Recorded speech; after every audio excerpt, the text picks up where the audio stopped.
Salut tout le monde, c'est JC Vandame.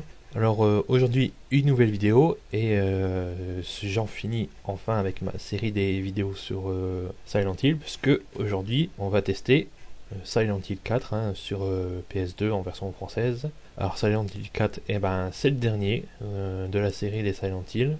On peut dire que c'est quasiment une suite à Silent Hill 3, même s'il n'y a qu'un seul point commun, c'est l'orphelinat de Silent Hill. Pour le scénario, le héros, du jour au lendemain, il peut plus sortir de son appartement parce qu'il y a des chaînes qui sont accrochées à sa porte de l'intérieur et il peut plus sortir. Et puis il y a des phénomènes inexplicables qui se produisent un peu partout dans son appartement. Et il découvre qu'il y a un gros trou dans sa salle de bain. Alors il va dans ce gros trou et puis là il est téléporté dans une sorte de monde parallèle bizarre. Et donc il va essayer de mener l'enquête pour savoir qu'est-ce qui se passe dans son appartement et comment il peut s'en sortir et puis patati patata. Uniquement c'est toujours en vue subjective en vue subjective dans l'appartement malheureusement. Ici il y a les chaînes, il va y avoir une cinématique. Alors les cinématiques soit elles sont en 3D faites avec le moteur du jeu quoi je veux dire, ou soit en image de synthèse, il n'y a rien qui change par rapport aux autres Silent Hill.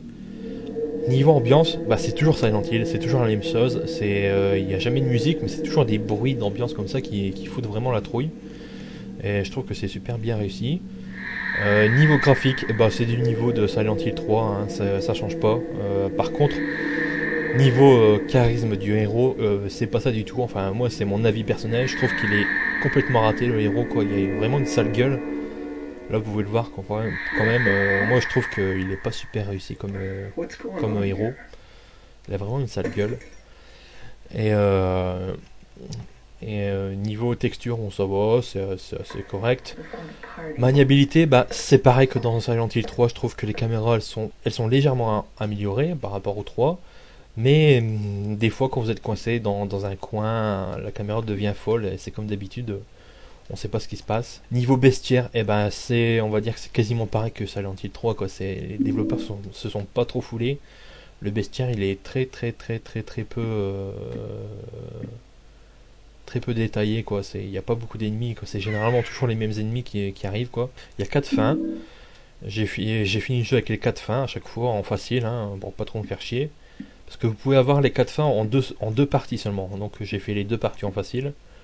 Le jeu était pas trop en facile, le jeu est vraiment facile, il n'y a pas de challenge, sauf le boss final qui quand même, qui donne du fil à retordre. Là vous voyez il y a le trou, le héros découvre le trou dans sa salle de bain. Parce que le jeu il se déroule en 2 parties. La première partie, vous découvrez le monde du jeu, quoi. Il y a peut-être 4 ou 5 mondes différents. Vous le faites tout seul. Puis la deuxième partie, vous serez 2. Vous aurez à vous coltiner un gros boulet, en fait même une grosse boulette, parce que c'est une femme, et elle court pas super vite, et il faudra toujours marcher très lentement pour qu'elle reste toujours à vos côtés, mais vous pourrez lui donner des armes. Alors là on est dans le premier monde du jeu, c'est le métro, mais il n'y a pas assez de mondes différents quoi, ils sont assez... C'est un jeu ultra linéaire. Silent Hill 4 il est sorti quasiment un an après Silent Hill 3 quoi, parce que le 3 il n'y avait pas super bien marché niveau vente, donc Konami s'est dépêché d'en refaire un. Et en un an de travail, ils ont pondu Silent Hill 4 et ça se voit qu'il est mal fini le jeu. Parce qu'il leur aurait fallu au moins un minimum 6 mois de plus pour le terminer quoi. Et ça se voit que le jeu il est pas super génial quoi. Ils ont essayé de renouveler le genre, de révolutionner Silent Hill, et ils y sont arrivés. Parce que le jeu, il y a quasiment plus d'énigmes. Le jeu est quand même basé beaucoup plus d'action, beaucoup plus basé sur l'action, et il est beaucoup moins gore. Vous avez les passages dans le tunnel qui est quand même assez original. Vous avez les menus maintenant. Les menus c'est comme ça, vous voyez en bas gauche avec la croix directionnelle, je fais droite ou gauche puis je peux choisir mes armes ou mes items. Et puis voilà, c'est comme ça, vous allez jamais dans le menu. Avec triangle vous avez la carte. Si vous appuyez sur triangle vous avez l'album. Alors mon premier truc quand j'ai vu ça, je me suis dit aïe le cauchemar, parce que niveau animation, putain, mais c'est pourri. L'animation du héros, elle est vraiment pourrite, mais regardez comment il marche, c'est vraiment abominable. Même quand il court, c'est pas super beau. Alors l'animation, elle est pas terrible, mais le jeu est fluide, il rame jamais, et puis ça c'est déjà ça. Alors dans chaque monde, vous allez faire la connaissance d'une personne comme ça, qui est coincée en même temps que vous dans le monde parallèle. Et puis vous allez devoir l'aider hein, pour sauver la personne à chaque fois. Vous voyez en haut à gauche, la barre bleue, bah, c'est votre barre d'énergie. Et puis le petit rond à droite, si je tape, vous voyez, il se remplit. Ah, il faut pas taper la fin, hein. Il se remplit. Puis si je laisse appuyer sur X, vous voyez, ça clignote. Et puis après je lâche, je fais un coup spécial. Et c'est comme ça avec toutes les armes blanches du jeu, quoi. Alors là, vous voyez, bon, on peut même pas dire que c'est gore, c'est même à la limite ridicule. Enfin, c'est mon avis personnel que je donne, hein, bien sûr. Peut-être que les fans de Silent Hill vont penser différemment de moi. Alors vous voyez, c'est simple, hein, il suffit de les taper. Puis après, il faut leur donner des coups de grâce. Tout simplement. Alors à chaque fois que vous verrez un trou comme ça dans le mur, eh ben, c'est le moyen de rentrer chez vous. On n'a qu'un nombre limité d'objets à porter sur soi. Et donc c'est pas trop super génial malheureusement. Donc à chaque fois on est obligé de refaire la navette entre le monde parallèle puis l'appartement quoi pour déposer ces objets ici quoi. Alors là vous voyez une nouvelle cinématique, là c'est une vidéo hein, simplement.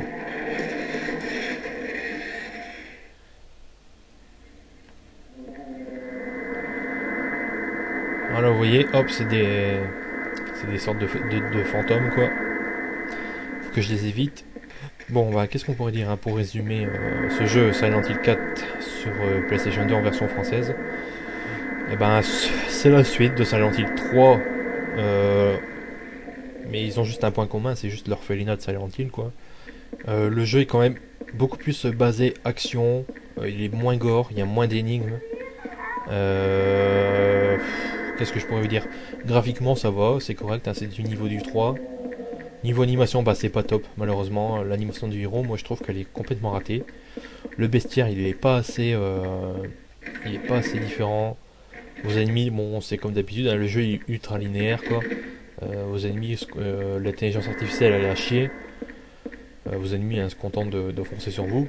Ben, vous êtes toujours, vous serez obligé de faire l'aller-retour entre le monde, entre ce monde-là puis votre appartement, mais tout le temps, quoi. C'est parce que vous ne pouvez pas porter un nombre infini d'objets sur vous et vous serez obligé de revenir dans votre appartement pour laisser vos objets tous les objets que vous n'avez pas besoin, vous serez obligé de les laisser dans votre appartement puis revenir dans le monde et puis tout le temps comme ça quoi. Et c'est vraiment super lourd mais c'est d'une lourdeur incroyable quoi, c'est vraiment pas super top.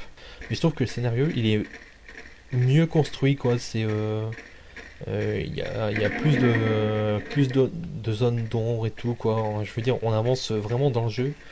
On a vraiment envie d'apprendre un peu plus, quoi sur l'histoire du jeu quoi. Et voilà quoi.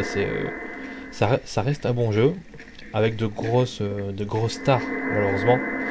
Il y a 4 fins, je vous l'ai dit, j'ai fini avec les 4 fins, mais les 4 fins elles sont ridicules malheureusement.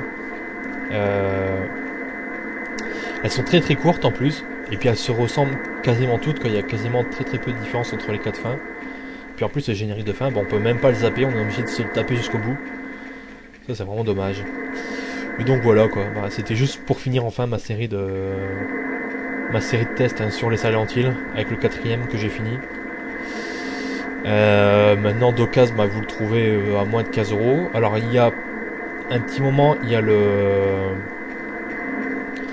a un pack, enfin il y a un pack qui est sorti de Silent Hill qui regroupe Silent Hill 2, 3 et 4 dans une seule boîte. Et d'occasion ce pack vous pouvez le trouver à 30 € facile quoi. Et c'est un bon moyen si vous avez jamais joué à Silent Hill de jouer au 2, 3 et 4 pour une misère quoi. Donc voilà, c'est tout ce que j'avais à vous dire, hein. Vous vous êtes fait votre propre idée sur ce jeu. Si vous voulez acheter, achetez-le. Si vous voulez pas, ne l'achetez pas. Et puis voilà quoi. Donc sur ce, ben moi je vous laisse. Et puis n'oubliez pas cette phrase mythique. I love the Power Glove. Ça fait mal.